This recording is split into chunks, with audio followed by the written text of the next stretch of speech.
Good evening, and welcome to the June meeting of the Board of Commissioners for Burlington Electric Department, City of Burlington. As always, we meet here at 585 Pine Street at 5 o'clock on the second Wednesday of the month, and y'all are welcome to join us down here, join us online, join the conversation. So we'll start off the meeting here.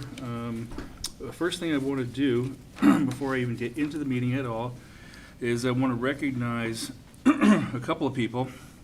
First of all, I want to recognize our board clerk, Lori Lemieux. Lori's been our board clerk for the last 9 years and has done just about 30 years here at Burlington Electric, and will be leaving the department. And we are all very sad to see her go. I'm sure most of the people here, much more than us, sad to see her go. And we were going to miss her very much, and we absolutely thank her from the bottom of our hearts for all of her hard work and for the city and for the department. Thank you, Lori. Also, we are losing Commissioner Shagnon. Jim's been on the board for 6 years now, and is also a former employee here at BED for many years. And so I just want to, on behalf of the board, thank you for your service, Jim, and I thank you for doing what you do here. And you're having been an employee here at BED, you've brought that wisdom to this board, and we very much appreciate it. So just for both of you, thank you so much for your many years of service to not just this board, but the city of Burlington in general. Thank you very much. Thank you.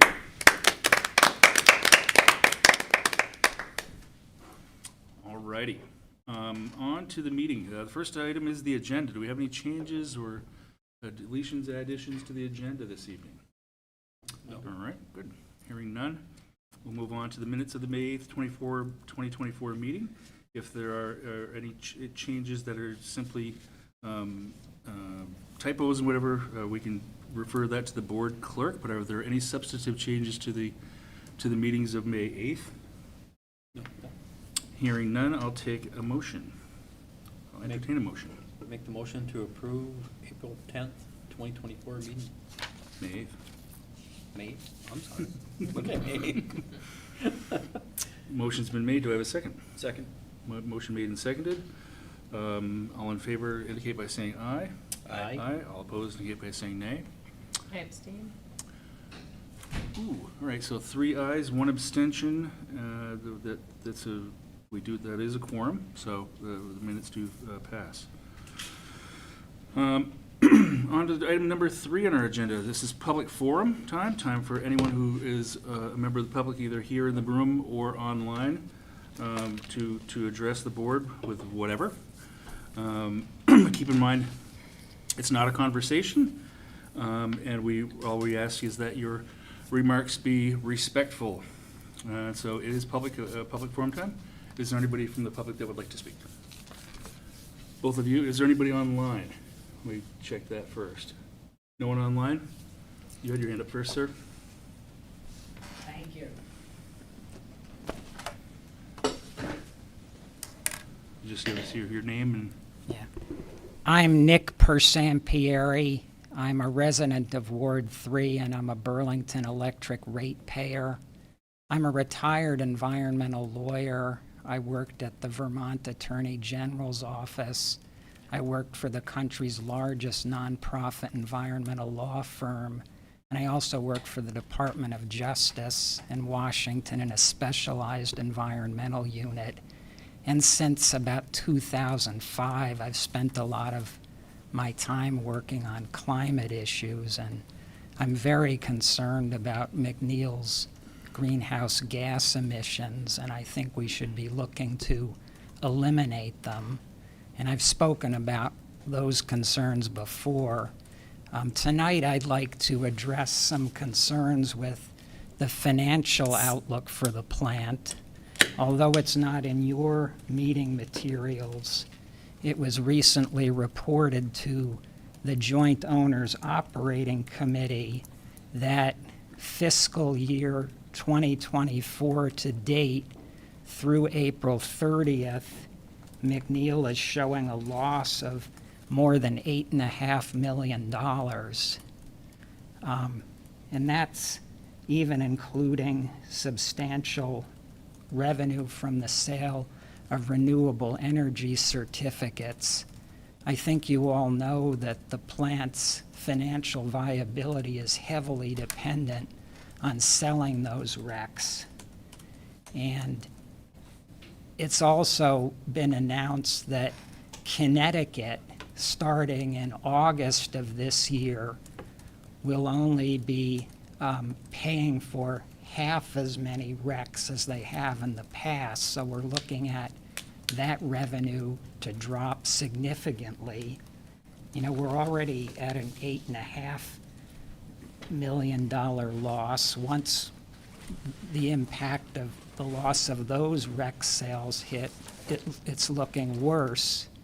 And at the same time, the projections for future prices for ISO New England market power show prices are expected to be low for the next several years. As I think you know, McNeil does well when the market prices are high.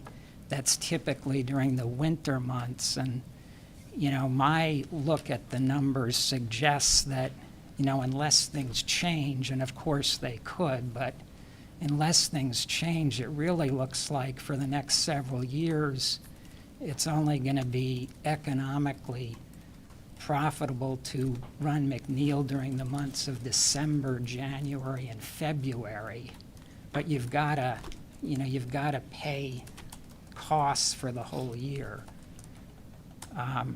You know, for these reasons, and because of the climate impacts in particular, I really think we need to be looking at trying to find a replacement source of power.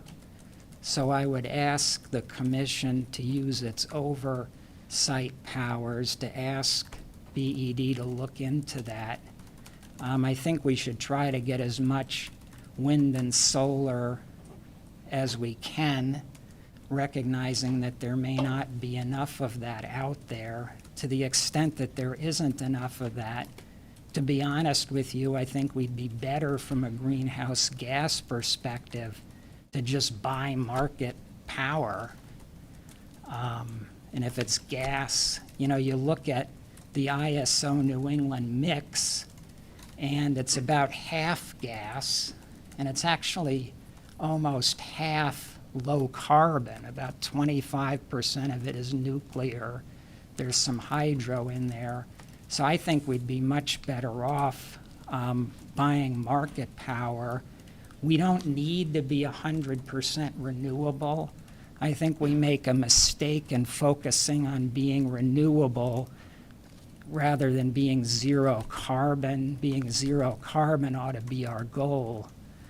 But to the extent we want to remain 100% renewable, you know, we might be able to buy market power and then buy renewable energy certificates, you know, as we're currently doing to cover that, so we can maintain 100% renewable. Thank you very much. Thank you.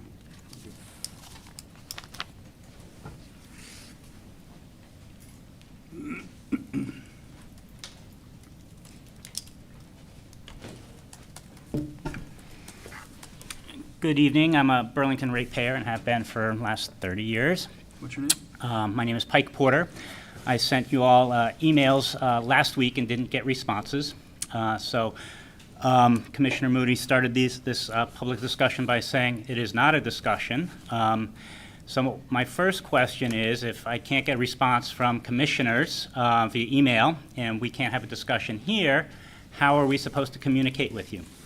My question that I sent several, but the primary question was, Commissioner Moody to the City Council said that the thing that we don't realize, we being the folks who think that McNeil needs to be phased down, is that when McNeil does not run, we're using gas. My question was, given that McNeil at best runs only 60% of the time, in December I think it only ran 27% of the time, and given that we claim to be 100% renewable, how do all these things jive and square? if it's not running 40% of the time, what are we using? I believe the answer is we're using grid. And we get away with calling ourselves 100% renewable because we buy credits. We buy renewable energy credits.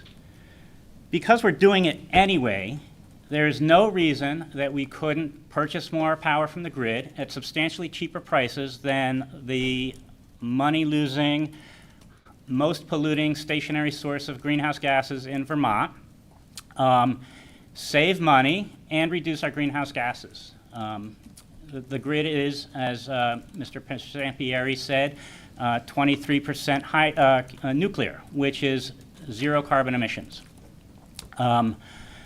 There is, I think, several thousand megawatts of clean power in the ISO New England pipeline, and it's going to take about 4 years from beginning to end to shut down McNeil. And when I say shut down, I recognize its capacity value, and I think there should be a way to use it as a peaker plant like our other GT turbine and keep the capacity value of it. But for the short story is I think we need to phase it down, although I think we could continue using it as the capacity value. Year to date, fiscal year to date, January through April, it lost close to $4 million, and that's before depreciation. It also doesn't include the revenue bond, and I think a lot of payments on the revenue bond, and I think a lot of that revenue bond was devoted to maintaining McNeil. It loses money. There are cheaper options. There are cleaner options out there. Thank you. Thank you. Is there anybody else, pardon me, is there anybody else that would like to speak for public comment? And are there anybody online? Obviously, these two. No? All right. Gentlemen, thank you. Move on to item number 4, and that's the Commissioner's Corner. It's time for commissioners to speak up about whatever's been on their mind in the last month or so, if they've done, whatever. Floor's open. All set. No Yeah. takers? No All takers. right. Alrighty, so we'll move on to item number 5 on our agenda, which is the General Manager update with General Manager Springer. All right. Thank you very much. As noted in the report, we had a number of items at the City Council and Board of Finance on the 3rd, including a number of important financial items, the line of credit, the miscellaneous fees, and the FY25 rate change. Those were approved. We're in the process of working to get the rate change filed with the PUC. It's the next step there. The goal will be to have that appear as a surcharge on bills rendered in September. And we're going to do some additional work on communications with the community about the rate change, about the opportunity, continued opportunity through energy efficiency and electrification incentives to lower your energy use and or save money or reduce your carbon footprint, or in some cases all of the above, through different programs. The miscellaneous fees as well will go to the PUC. Those are not going to be enacted as a surcharge or as pending, but those will be fully reviewed and only go into effect if the PUC approves them. So a little bit different timing for those. We had an exciting announcement with our pole-mounted chargers. I think we have 4 out of the 5 now installed. We did a press release on that. As part of that, and the link is in the packet here, we have a new web page that's focused on where the community would like additional EV chargers. The opportunity both from the revenue bond as well as grants that we are applying for is to continue to invest at a significant level in EV charging over the next several years. What we found is some cases, places where we think are good either electrically or good from a location standpoint haven't always panned out. So we're really asking the community with some criteria to offer feedback on locations where they feel it would be the best situation. Obviously, we want to serve the entire community. We want to serve rental properties. We want to serve areas where people may be shopping or other communal gathering spots. So there's a variety of places. We have both level 3 and level 2 chargers, so we can, based on the use case for a particular location and the electrical capacity, look at both of those. So this is something new that we've never done before. We're already getting feedback, and we're going to start tallying that up over the next few weeks and see what types of ideas are out there from the community. I have a kind of a teaser here to stay tuned for next week. We have a exciting announcement around electric buses that's planned. So I won't say more, but more to come next week prior to our next commission meeting. So I wanted the commission to be aware of it. We have a number of different events listed in here, one of which already happened, which was we brought an F-150 Lightning truck to the Big Truck Day over at the Robin's Nest in the Old North End. We have Juneteenth coming up this weekend. We will have a booth down at the City Hall area, as we did last year, talk with customers and the public during Juneteenth. Glad to be part of that celebration. We'll be at the Fletcher Free Library, the Lake Monsters, Somerville, and then the Net Zero Energy Festival as well. So we got a number of different events coming up this summer. I wanted to mention as well, and we have a copy for the commissioners to review. We have the opportunity with one of our on-bill finance revolving programs that we have a grant originally through the Economic Development Administration. And there's ongoing different criteria for reporting and everything. They have a process where you can essentially close out the grant and reduce some of the administrative burden of the reporting, keep the funds, continue to use them either as a revolving fund or for other purposes that were permitted. So really, these are around energy efficiency and economic development support. I think our plan for the time being is to continue to allow them to be a revolving fund. We offer low interest loans. These are aimed at small commercial properties primarily, because that's where the grant criteria were. So we have a letter that we need from our governing board, which is all of you, supporting the application essentially to close out the grant.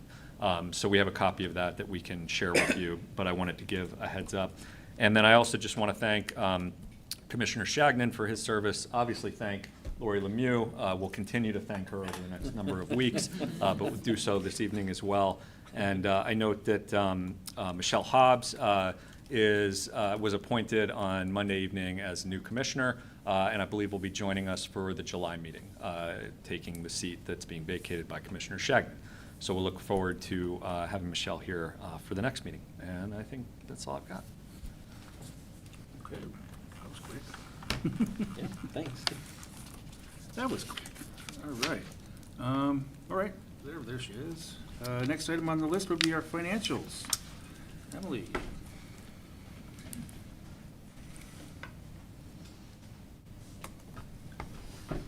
Where is this, James?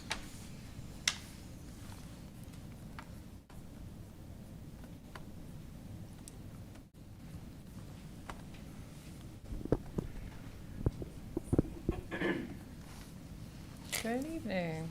Okay, here are the We, April. Lighting. I know, I got, Hang on one second.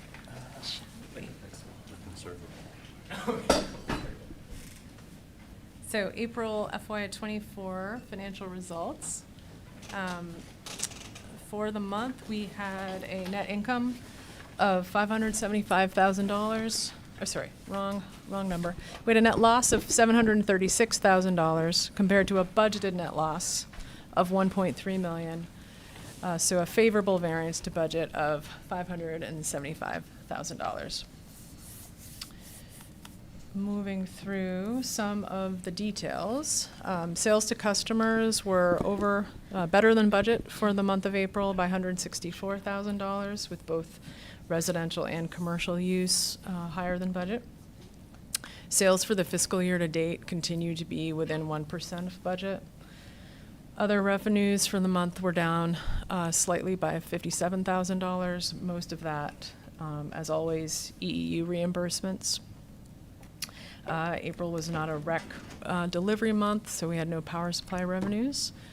And then moving on to expenses, net power supply expense had a negative variance to budget by $250,000.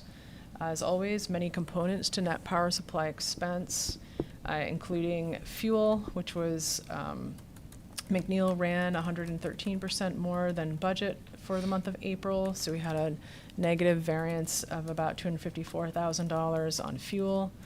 We also had a negative variance in capacity charges, the Mystic charges, which all year long have been running under budget.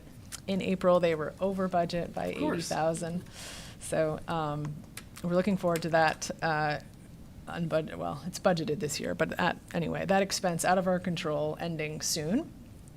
Transmission expense was favorable to budget by about $50,000 in this month. And purchase power overall was $44,000 worse than budget. Other operating and maintenance expense continues to trend below budget, as it has for most of the year. This month, the variance was $385,000. Most of that timing of expenditures, budgeted expenditures just not happening, and vacancy savings. And then below the line in other income, we had a favorable variance of $333,000. I believe that was due to timing of asset retirements. So year-to-date, we're at a net income of $1.567 million, compared to a budgeted net loss at this point in the year of $285,000. So we're 1.8 or almost 1.9 million better than budget. Last month, we were 1.3 million better than budget. So the positive variance this month has improved the year-to-date position. The year-end forecast is pretty steady. We're projecting, as I think we were last month, a net income of around 2 million, 2.1 million. ADSCR is trending at 1.2 for the year. And the cash position is the concern. It's running right now 87 days cash on hand, so a few days short of where we'd like to end the year. But we're doing everything we can, including running some reports on next week and the week after to kind of monitor that right up till June 30.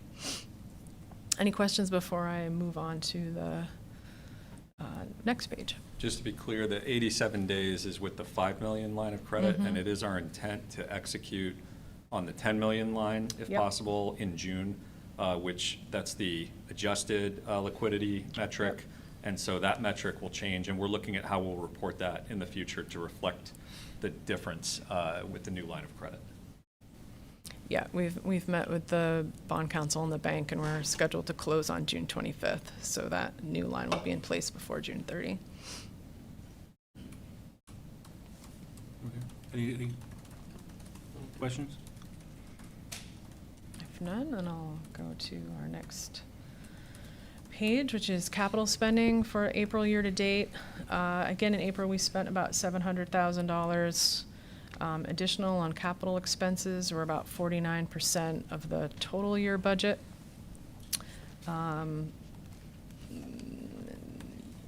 Yep, that's all I have to say about that. I think I had more to say, but that covers it pretty much. And then moving on down to operating cash, 7.4 million. We had budgeted at this point in the year to be at 7.8 million. So we're still, as we have been for the past few months, a little below budget on the cash side. And then here are the current Moody's rating factors. For the most recent 12 months, the debt service coverage ratio is 4.34, adjusted debt 1.35, and days cash on hand 111. Any questions? Anybody? Okay. Thank you. See on there. All right. No questions? Okay. Darren, you look like you had something to say? No, I was just checking. I don't think James is with us No, on it says- Teams, yeah. so perhaps Emily and I will cover. Either that, or we could reverse, if it's okay with the commission, switch the two agenda items. I don't know if that's permissible or not, so I don't that see we why not. cover the delegation of authority before the, If that's something that you can cover Presentation? in his stead, the next Yeah. one. Worst number 8. case, we can cover both, but if Both, we want but- to start with that, we're happy to, and then we can dive into the, I think one has a slide presentation, one does not. correct. If I'm correct. Yeah. But we do have motion language, I believe, on both that we Right. should have in the packet. So maybe I'll speak to, this is agenda item number 8. Sure. And we'll skip over 7 while we see if we can get James See if we can get James on, online. yep. So this is something about, we are, as you'll see in the slides for the item that would precede this one, we do have some expiring positions in terms of our renewable contracts. over a period of time. And we have typically had some flexibility within the department for shorter-term power contracts for renewable resources.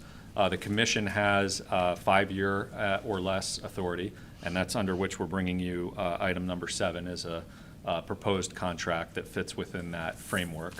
So item number 8 was to provide the department with the ability to act on contracts that would be a year or less. So these are shorter term, potentially to bridge positions, potentially for things that are actionable on a short-term basis and that we don't want to take a month between commission meetings to act on. For anything that's a year or longer, including the one that we're looking at, number 7, we would bring for formal approval to the commission. I don't know that we'll necessarily utilize this ability. It's something that would be helpful to have as we look at different market options. We've definitely, as I think I've spoken to a number of times in public meetings, for those who are out there looking for renewable energy resources in the market right now, there is not a large amount of options. So we want to be able to act as quickly as needed if it's something for a shorter term period, and to avoid any sort of situation where we have rolling expirations and we're not able to cover something. So there's some language, happy to answer questions, but I think James would have spoken to that, but I can summarize what I think he would have said.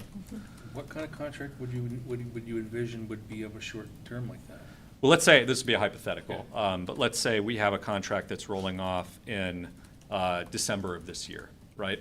And we can't get a long-term replacement, but we can get a 6-month replacement to buy us some time. And we might be on the phone with somebody who's offering that, but it's real-time market. And if we're not able to execute on something in the near term and we have to wait to schedule a meeting or something like that, we might miss out on the opportunity. I think that's the scenario where we would utilize something like this. For any sort of longer-term contract, we want to obviously present it at the commission, or where appropriate, the council, if it's of a longer-term duration as well. And just to be crystal clear, we don't buy fossil fuel contracts or nuclear contracts, so these would only be for renewable resources only, not for anything else. And what I heard you say was that because of the dynamic nature of the market, because of potentially supply or demand is changing, and you need to be able to be a little bit, be able to act more quickly in under a year capacity. Yeah, it's a little bit of insurance, and really it's both the shorter term duration, but also the ability to potentially execute on a market opportunity. We have this ability with renewable energy certificates, but we wanted to have, at least on a shorter term basis, the ability with renewable energy contracts, just given that we have as you'll see in the slides coming up, a set of expiring contracts that we'll need to replace, and there might need to be a bridge period here and there.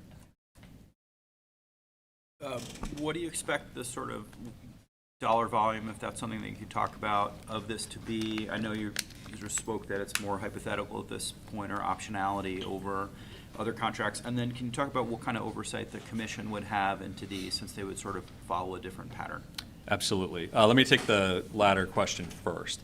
What I talked about with James was anytime we had utilization of this authority, we would report on it to the commission in the subsequent meeting, so that you would be aware of the action, the terms, and where we have the ability, I'd still prefer to bring it here. So this would really be if we have a kind of fast-acting situation where we have to take advantage in order to get a bridge in place. In terms of the dollar value, it's a little harder to speculate because it would depend on what position we were trying to kind of bridge the gap for and what the market price was at that given point in time. Power supply, I think, as we've talked about, it's a significant portion of our budget.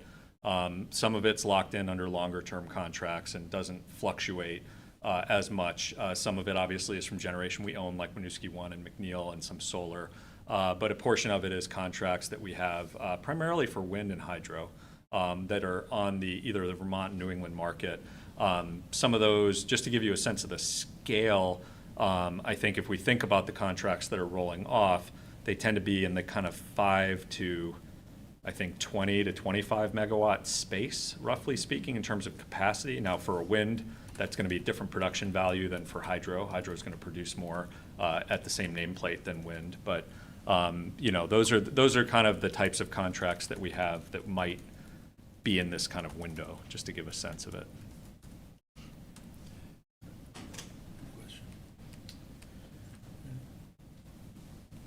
And in terms of, Do you think that there's a benefit to waiting until the next commission meeting rather than just informing the commission if it happened and sort of more, is it something that could be transmitted over email or is it confidential and needs to be done in executive session or something? That's a good point.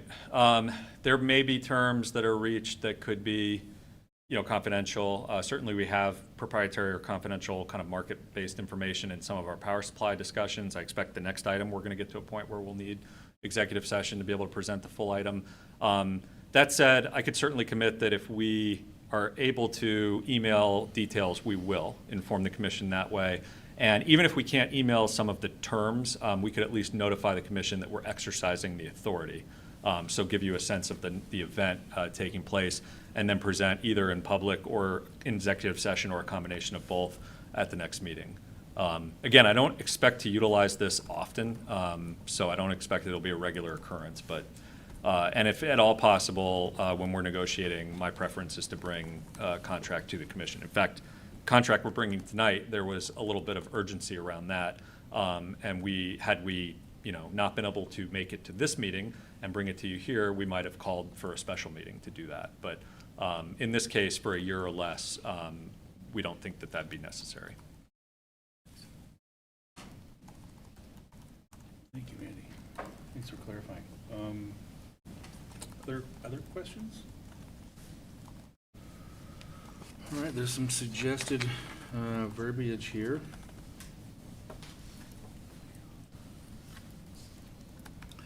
I'll make the motion. Sure. I make a motion to delegate to the general manager or his delegee the authority to enter energy transactions for a period of up to and including 1 year. Motion's been made. Do I have a second? Second. Made and seconded. Discussion on the motion? Hearing none. All in favor of the motion indicate by saying aye. Aye. Aye. All those opposed indicate by saying nay. 4 ayes, no nays. Motion passes. Thank you. Do we have a James? I don't think so. Not yet, but I think we can dig in. certainly get started with it. Yeah, and let's go ahead. Hope that Okay. he returns soon. So I'm guessing you're to sort of tee this up publicly, and then we'll have to go to, I think we can get through a portion of this in public session, and then there's a portion that would be appropriate in executive session. and who do we need to, who needs to also be in on that conversation besides Myself, I'm guessing- Emily, and James, if he is James, if he's online, okay. which I don't know. The logistics of that are a little challenging, I know. But so if he's not online, it would just be myself and Emily. Okay.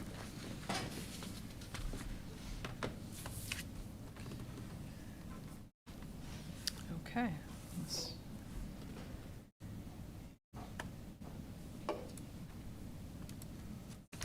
All right. So this slide shows all of BED's resources, contracted or owned generation, and the share they comprise of our estimated load from 2024 through 2028.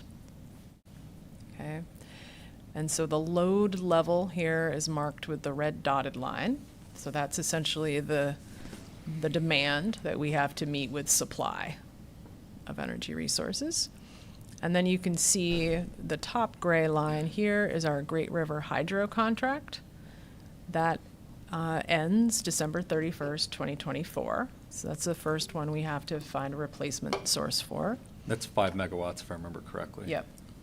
5 megawatts, 7 by 16. Correct. Right? 7 by 16 means from hour 7 to hour 16? I think it's right? 16 Okay. hours a day, Oh, yeah, 7 7 days days a a week. week. 16 That's hours it. a There day, we yeah. go. Yes, So it's not around the clock. correct. Okay. And then you can see that our Hancock Wind contract, which is from Hancock in Maine, that is going to expire at the end of 2027, I believe, as will Vermont Wind, which is Sheffield. Okay. So the Great River Hydro replacement that we'll be discussing tonight is kind of the first of a series of replacements we'll need to source and find and negotiate and bring to you, over the next 3 years. So that's just the general context. And then this slide shows, I can get this straight. So this shows our 2023 load.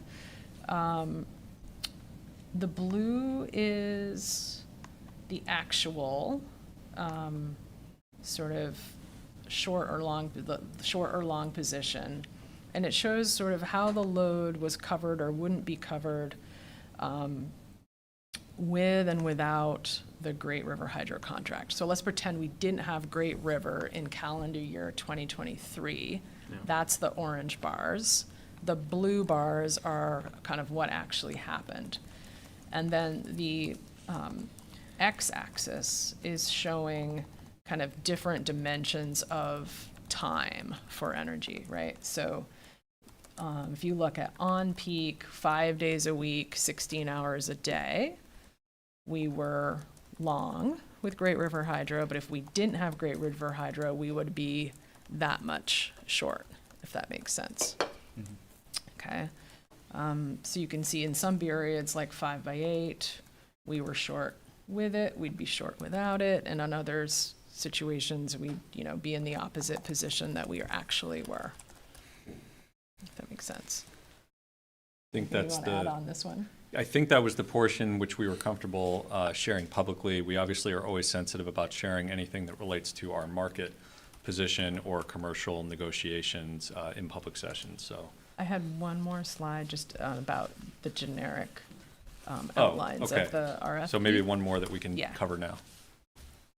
So knowing that we had these expirations coming up, and in particular the Great River Hydro expiration, we issued an RFP for renewable energy in September 2022. And this was the nature of the request. It was energy related to a specific generating resource or resources with RECs, term of up to 10 years. There was some additional language around the megawatt hours and the 7 by 16 and scaling up. But we indicated some flexibility around that, delivered to an ISO New England node, preferably in Vermont. And we received 6 responses from renewable resources. And I think this is the time that we would request that we move to executive session. All right. Before we move to executive session, I just have a general comment. It's difficult sometimes to see the presentations when they're up on the screen here if it's not in the packet, and I'm not sure how to get it to it in Teams to see it on screen. So maybe that's something at a future meeting we could address, just to make it a little easier to, especially I forgot my glasses. It doesn't help either. I'll second that emotion. Okay. Then it's a request to get into executive session, and I'll take a motion if there's one for anybody's willing to. I'm happy to. It looks like there's different language. Do you want me to read there or read here? Either way doesn't matter to me. I think we gotta read this one. I think Okay. these have the two necessary motions, and if you would also indicate that we would invite both the general manager and the CFO. Okay. I move to find that premature general public knowledge of a power contract would clearly place the Burlington Electric Department at a substantial disadvantage per Title I, Section 313A1 of the Vermont statutes. Do I have a second? Second. Moved and seconded. All in favor indicate by saying aye. Aye. And do we have a second motion? I continue. I move that the commission enter into executive session with the general manager and CFO to discuss a power contract under the provisions of Title I, Section 313A1A of the Vermont statutes. A motion to have a second. Second. Seconded. All in favor, indicate by saying aye. Aye. Aye. All opposed, nay. Ayes have it. We are in executive session. Welcome back. We've come out of executive session, and there is a motion to be made, and I would entertain a motion based on what we discussed in executive session.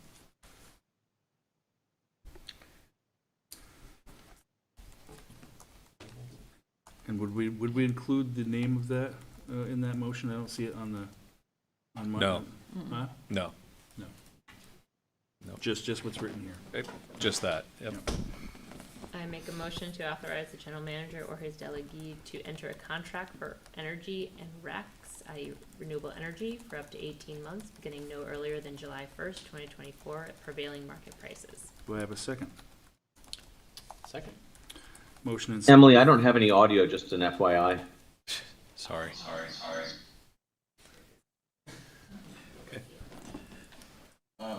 want to make sure we get this on the record. Still no audio. Is that going to cause us major feedback? Okay, so we have a motion and Commissioner Voda seconded. Commissioner Scheck. All in favor All in favor of the motion indicate by saying aye. Aye. All opposed indicate by saying nay. 4 ayes. 4 ayes. No nays. No nays. Motion passes. Thank you. Yeah, thank you. Yeah, thank you. Thank you very much, Dan. Appreciate it. Appreciate it. And then I just wanted to, because I had a question about some of the things that were mentioned earlier about bringing up whether or not, both of the public folks that were here mentioned something about, and just generally, I know it's a complex question, but just the concept of buying power on the market as opposed to using McNeil, and is there sense to that, or how does that fall? Yeah, no, I'm happy to offer some thoughts. In terms of some of the comments, McNeil, when it runs, and we have data from the VEIC report, displaces fossil fuels, primarily natural gas, well over 92% of the time, 92 to 98% of the time. So when it's running, it displaces natural gas. Now, every utility in New England is operating on an annual basis. So when we say we're 100% renewable, we're 100% renewable, actually more than 100% typically by generation, and with RECs as well, when we're talking about an annual basis. That's the way that we get judged. So in any given part of the year, every utility in New England is using the ISO New England system essentially as a backup battery. And there are going to be periods of time where we're providing more energy than what we need to the system. There'll be periods of time where we may be providing less and we're pulling from that system. And that's how it works for everybody in New England. Now, the idea that we would, take McNeil offline and rely purposefully on the ISO New England market is a different thing than what we do now. Now, that would say that we're not going to be 100% renewable. We're not going to get the benefit of the number of exemptions that save our ratepayers money from being 100% renewable. We're not going to get the maximum value for our electrification incentives, because when we give somebody an EV incentive, we get the maximum value by being 100% renewable. If we have a portion of fossil fuel in our mix, that's going to degrade the value of those incentives. So there's a variety of factors that are considered beyond just climate when you think about being 100% renewable. But if you were to rely on the ISO market, you're relying, as was noted, on fossil fuels, and nuclear, which is something that the commission, the community has said we don't want to do for a number of years now, and I agree with that. And you are also then becoming essentially exposed to any volatility in that market. So when you have an asset like McNeil that you run, you can control when it operates, when it doesn't. Try to advantage your ratepayers by running it when the prices are high and taking it offline when prices are not advantageous. If you're relying on the market, you're taking price, whatever the price happens to be. And if there's a massive spike, your ratepayers will see that massive spike. Our policy, the policy in the state of Vermont, has been to avoid that type of market exposure by and large and have, to the extent we can, longer term and stably priced contracts, knowing that there may be times where we could get cheaper fossil fuel energy on the market, but we forego that. We also forego the volatility of those times when it spikes, and we create more predictability and certainty for our customers. So that's one of the things that's a purposeful decision to do. McNeil plays a role in that, but so do all of our renewable resources. And I would note, I've said this, I think, in other kind of forums, but looking at McNeil as a profit and loss is not really looking at it in the way that it's looked at by BED. BED is looking at all of our renewable resources, knowing that we want the cheapest renewable resources we can have that have a mix of characteristics, different capacity values, different resource values, producing different times of the year to have a 100% portfolio. I think if you're looking at it and saying, is it profitable relative to natural gas? That's not an equation that we look at because we're not in the market to buy fossil fuels. And the reason we're not in the market to buy fossil fuels is because of carbon. If you extract fossil fuel from the ground that's been buried for millions of years and you put it in the atmosphere, that's a one-way ticket to the atmosphere.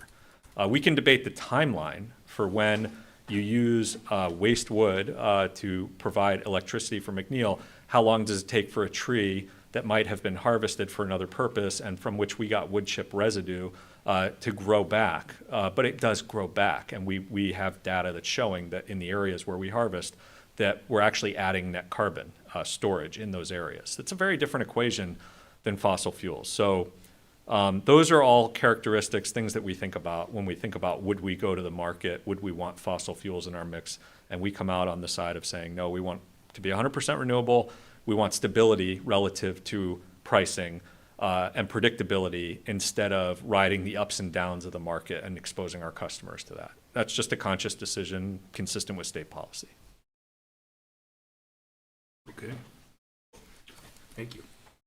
That clears that up. Any other questions? We're going to go to the last agenda item here, which is Commissioner's check-in, which is a good chance to ask any more questions on this topic or any other thoughts that y'all may have before we're done.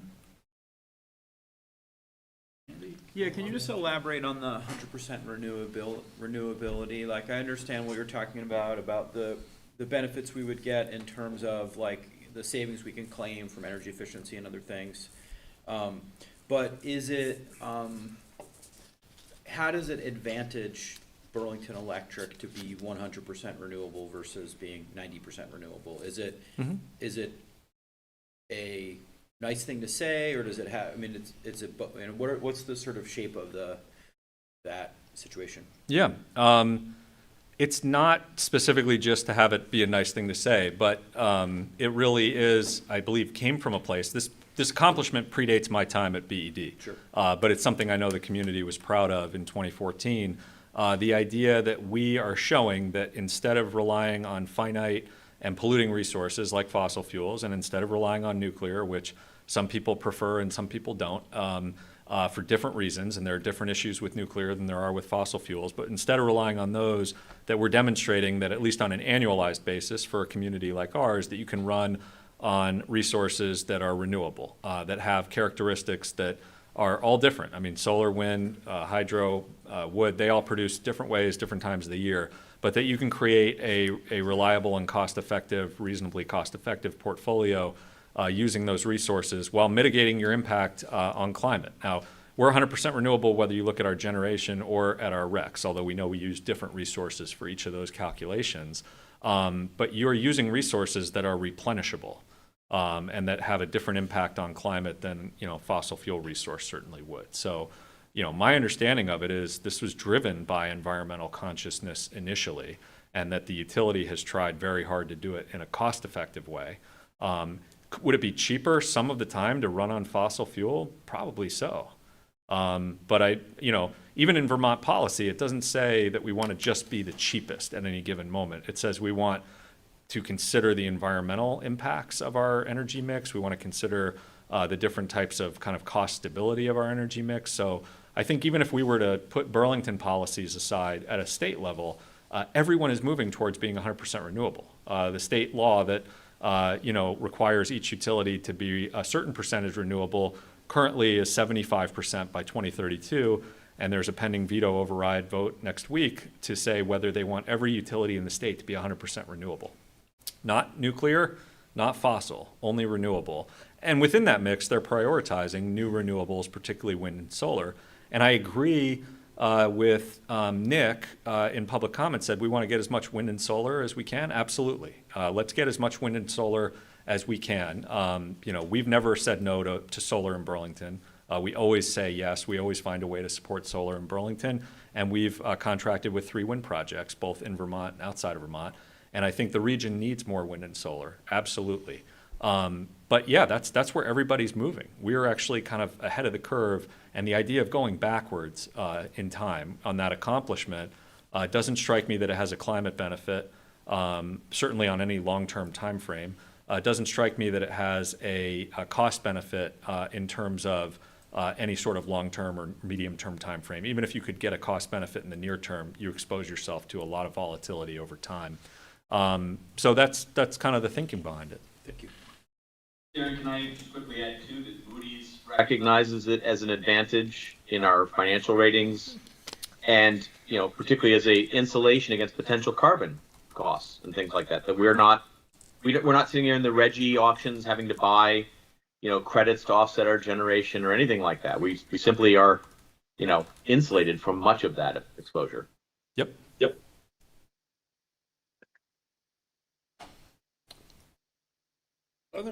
And I think also, absent being 100% renewable by October 31st of each year, we would then be assigned state-purchased renewable energy, which is assigned to the utilities that didn't meet 100% renewability at the same point in time BED did, because they were viewed as not having advanced renewable energy sufficiently. So we are exempted from that allocation as well.